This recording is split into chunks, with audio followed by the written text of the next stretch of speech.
Joint session میں آپ کو خوش آمدید. میں ہوں شجیہ نیازی. ناظرین، پنجاب حکومت کی جانب سے دہشت گردی کے خدشات کی پیش نظر اڈیالہ جیل میں بانی پی ٹی آئی سمیت تمام قیدیوں سے ملاقات پر 2 ہفتے کی پابندی عائد کی گئی ہے.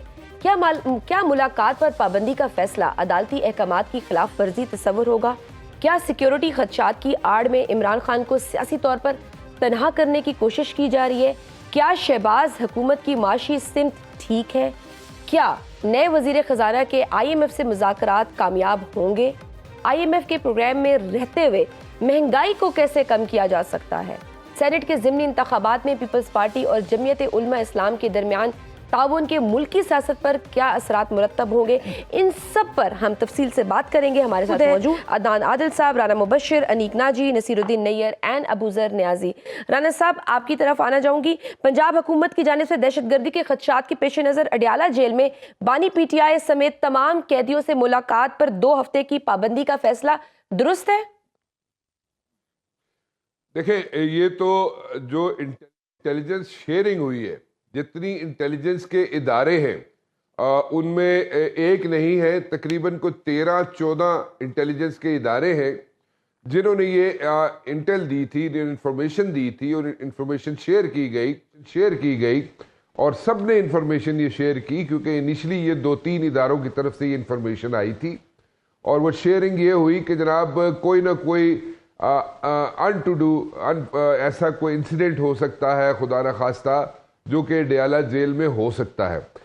اس انفارمیشن کی بنا پہ، اس انفارمیشن کی بنیاد پہ پھر یہ ساری انٹیلیجنس ایجنسیوں میں یہ ساری انفارمیشن جب پول کی گئی، شیئر کی گئی، تو اس پہ متفقہ رائے یہ آئی کہ 13-14 ایجنسیوں نے متفقہ رائے یہ دی کہ اس کو پہلے ہم سارا سویپ اپ کر لیتے. ایک سویپ اپ ایک ورڈ یوز کیا جاتا ہے کہ پورا جو اڈیالہ جیل ہے اس کو سویپ کیا جائے، تاکہ وہاں پہ اگر کوئی بھی اس قسم کی کوئی حرکت کر سکتا ہے، کوئی دہشت گردی کر سکتا ہے، تو ایک ایک کر کے سب کو جناب وہاں پہ اس کو سویپ اپ، اس کو کیسے اب اردو میں کر سکتے ہیں کہ ہر ایک سے انویسٹیگیٹ کر کے یا اس پہ نظر رکھ کے وہ ساری چیزیں کلین اپ کر لی جائیں. Let me put it this وے.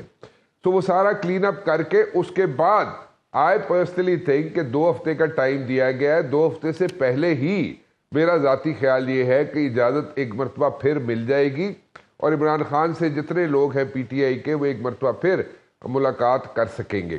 لیکن فی الحال اگر یہ کہا جائے کہ ایک دم چھوڑ دیا جائے گا، ایک دم کر دیا جائے گا، تو وہ انٹیلیجنس کی کوئی بھی اگر چھوٹی سی بھی انفارمیشن ہوتی ہے تو آپ اس کو ڈسٹ بن میں نہیں پھینک سکتے. تو وہ اس کو ڈسٹ بن میں پھینکنے کے بجائے اس کو سیریسلی لیا گیا ہے. اور اس کے بعد پھر میں دوبارہ ریپیٹ کرتا ہوں، آئی پرسنلی تھنک 2 ہفتے سے پہلے یہ اجازت مل جائے گی کہ وہ آپس میں جتنے بھی پی ٹی آئی کے یہاں پہ لیڈران ہیں وہ عمران خان سے ملاقات کر سکیں گے. But right now this is the situation. ٹھیک ہے. انیک ناجی صاحب، فل پروف سیکیورٹی پر تو کوئی کمپرومائز نہیں ہونا چاہیے، یہ تو انڈرسٹوڈ بات ہے. لیکن کیا بتائیے، عمر ایوب سیکیورٹی تھریٹ ہے؟ کیا بیرسٹر گور سیکیورٹی تھریٹ ہو سکتے ہیں؟ کیونکہ عام انسان تو عمران خان سے جا کے نہیں مل سکتا، پارٹی کے عہدیداران پارٹی جو ہے وہ عدالت سے اجازت لے کر ملتے ہیں.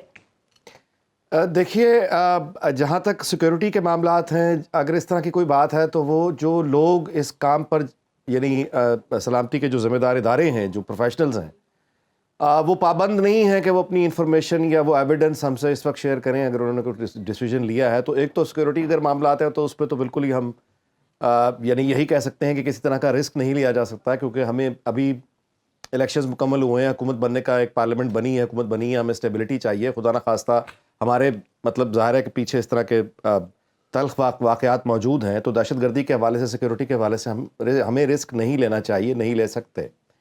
لیکن ظاہر ہے کہ چونکہ ہمارا ایک آپ کہیے کہ افواہ سازی کا یا کنسپریسی تھیریز کا یا اس طرح کی جو سوشل میڈیا پہ خبریں پھیلتی ہیں، بہرحال ایک نقطہ نظر ہے کہ اس کا مقصد ایک یہ بھی ہو سکتا ہے کہ جہاں تک یہ ملاقاتوں پر، سیاسی ملاقاتوں پر پابندی کی آپ نے سوال اٹھایا، اسی حوالے سے اصل میں کچھ ایسا بھی تو ہو سکتا ہے، یعنی کچھ لوگ سوال اٹھا رہے ہیں کہ ہو سکتا ہے کہ کچھ ملاقاتیں ان کی ہونی ہوں جس وجہ سے جیل کو ایکسٹرا سیکورٹی دے کر ملاقاتوں پر پابندی لگائی تاکہ عام لوگوں سے، میڈیا سے دور رکھا جا سکے. ہو سکتا ہے کچھ ایسی ملاقاتیں ان سے ہونی ہوں جس وجہ سے یہ انتظام ہوا ہو. کہیں آپ ڈیل کی تو بات نہیں کر رہے, کوئی ایسی خاص ملاقات اگر ایسی ہونے کوئی کا بات ہے؟ ہوئی, اگر ایسی کوئی بات ہوئی یہ تو کہیں خبر تو نہیں ہے آپ کے پاس؟ جی میرے پاس کوئی ایسی خبر نہیں ہے, میں صرف ایک نقطہ نظر کا آپ کے سامنے اظہار کر رہا ہوں جو کہ اوپن بہت سے لوگ بات کر رہے ہیں. ایسی کون سی ملاقات ہے جو میڈیا سے دور رکھنے کا مقصد ہو؟ ایسی بہت سی ملاقاتیں ہو سکتی ہیں جی, ظاہر ہے, اب آپ بھی جانتی ہیں, میں بھی جانتا ہوں. ممکن ہے کہ ایسا کوئی ریلیف کی طرف بات جا رہی ہو. کوئی این آر او, کوئی ڈیل, کوئی ڈھیل, آپ کچھ دیکھ رہے ہیں ایسا کچھ؟ جی میں آپ سے گزارش کر رہا ہوں کہ جہاں تک رابطوں کے ہونے کا تعلق ہے اس میں تو کبھی کوئی یعنی یہ تو کوئی اب نارمل بات نہیں ہے, رابطے تو رہتے ہی ہیں, اور ان رابطوں کے نتیجے میں اگر ہمیں موجودہ تلخی, کیونکہ اصل جو چیلنج ہیں وہ آگے مہنگائی کے ہیں, گورننس کے ہیں, لوگوں میں پہلے ہی بہت بے چینی آنی ہے, اس پہ اگر یعنی ہم اسٹیبلٹی اگر سب کو چاہیے تو اس میں کس طرح کی کوئی انڈرسٹینڈنگ اگر ہو جائے اسٹیبلٹی کے لیے کچھ عرصے کے لیے ہی صحیح, تو اس میں کوئی حیرت کی بات نہیں ہے. کوئی انڈرسٹینڈنگ اگر ہو جائے تو اس میں کوئی یعنی تعجب نہیں مجھے ہوگا. ٹھیک ہے. عدنان عادل صاحب, یہ جو خبر نما تجزیہ تھا انیک ناجی صاحب کا, آپ کو کیا لگتا ہے کہ کوئی ایسی ڈیل ہونے جا رہی ہے, کوئی ایسی خاص ملاقات ہونے جا رہی ہے جو میڈیا سے پوشیدہ رکھی جائے اور اس وجہ سے یہ سارا سیکیورٹی کی بات کی جا رہی ہے اور پابندیاں لگائی جا رہی ہیں؟ اس کے لیے تو اتنی پابندیاں لگانے کی ضرورت ہی نہیں تھی, اور وہ تو ویسے بھی ہو سکتی ہے, رات کے وقت بھی ہو سکتی ہے, اور کئی طریقے ہیں. جو ہائی پروفائل لوگ ہیں, جو لوگ میٹر کرتے ہیں, ان کے پاس سینکڑوں ایسے طریقے ہوتے ہیں. ہم نے تو دیکھا جب نواز شریف صاحب لاہور میں جیل میں تھے تو ان سے بھی بہت لوگ ملنے آتے تھے اور ہمیں جیل کے سورسز بتایا کرتے تھے, خود نون لیگ کے لیڈرز بتایا کرتے تھے, وہ خبریں بھی چلا کرتی تھیں, اور ملک احمد خان بھی بڑا اس میں سرگرم رہتے تھے. تو معاملہ یہ نہیں ہے کہ وہاں پر کوئی لوگ ملنے جائیں گے, ان کو میڈیا کی گلیئر سے اور آنکھ سے دور رکھنا ہے. اس وقت مجھے یہ لگتا ہے کہ دو بڑے مقاصد ہیں. ایک تو یہ کہ سینٹ کے الیکشن ہونے چاہ رہے ہیں اور اس میں ان کے رول کو کم سے کم کرنا ہے, تاکہ وہ جو مشاورت ان کی پارٹی کے لوگ ان سے کرنے کے ناموں پہ کر سکتے وہ اب نہیں کر سکیں گے. اور دوسری بات یہ ہے کہ عمران خان کے سلسلے میں سب سے بڑی مشکل یہ ہے کہ جس کی وجہ سے وہ بہت سے مقدمات میں ہیں اور جیل میں ہیں, کہ ان کو عوام سے دور رکھا جائے, ان کا بیانیہ نشر نہ ہو. اس لیے ان کے نام لینے پہ, ان کی تقریروں پہ, ان کی باتوں پہ الیکٹرانک میڈیا پہ پابندی لگائی گئی, ایکس بند کیا گیا. جو اصل مقصد ہے وہ یہ ہے کہ پی ٹی آئی اور عمران خان کا بیانیہ عوام تک نہ پہنچے, یا کم سے کم پہنچے, کیونکہ ان کی لہر جو ہے اس وقت اور جو بہت زیادہ ہے اور جس کو بڑی مشکل سے مینیج کیا گیا ہے 8 فروری کے الیکشن میں, اس کو توڑنے کا ایک طریقہ لوگ سمجھتے ہیں یہ ہے کہ ان کا بیانیہ عوام تک نہ جائے. اور ان سے جو لوگ ملتے ہیں, لائرز ملتے ہیں, ان کی بہن ملتی ہیں علیمہ خان, وہ باہر آتے ہیں, پھر ان کی باتیں دہراتے ہیں اور پھر وہ میڈیا میں نشر ہوتی ہیں. اگر الیکٹرانک میڈیا میں نہیں ہوتی تو سوشل میڈیا میں ہو جاتی ہیں. تو یہ ایک درد سر بنا ہوا ہے. اسی لیے میں سمجھتا ہوں کہ یہ پابندی لگائی گئی ہے.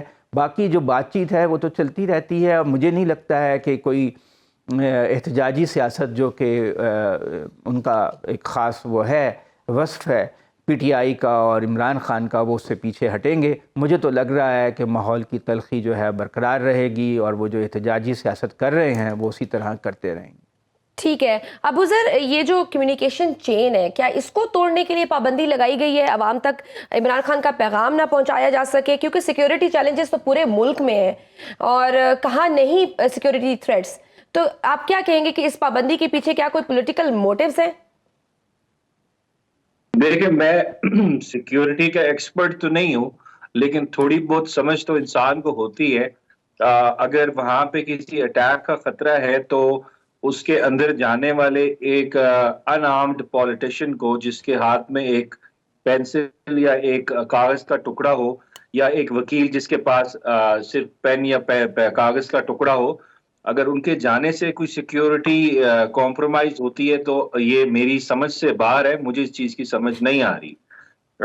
دیکھیں, اگر جیل کا مینول دیکھ لیں, آپ پڑھ لیں, یا پریزن رولز پڑھ لیں, ایون ہائی کورٹ کے آرڈرز بھی دیکھ لیں, اور ساتھ ساتھ جو کورٹس جہاں پہ ٹرائلز ہو رہے ہیں ان کے آرڈرز میں بھی اجازت دی گئی ہے وکلا کو ملنے کی, اور ان وکلا کو جو ٹرائل کر رہے ہیں وہ تو جاتے ہیں. اس کے علاوہ پولیٹیکل ڈسکشن کرنے کے لیے for running the party affairs, جو پولیٹیکل ایک کلاس ہے پاکستان تحریک انصاف کی, ان کو بھی پرمیشن دی گئی ہے. تو وہ کورٹ نے آرڈرز کر کے ان کو پرمیشن دی ہے. لیکن اٹ سیمز لائک, دیکھیں, اگر بیک گراؤنڈ جو آپ کا سوال تھا پہلا والا, کہ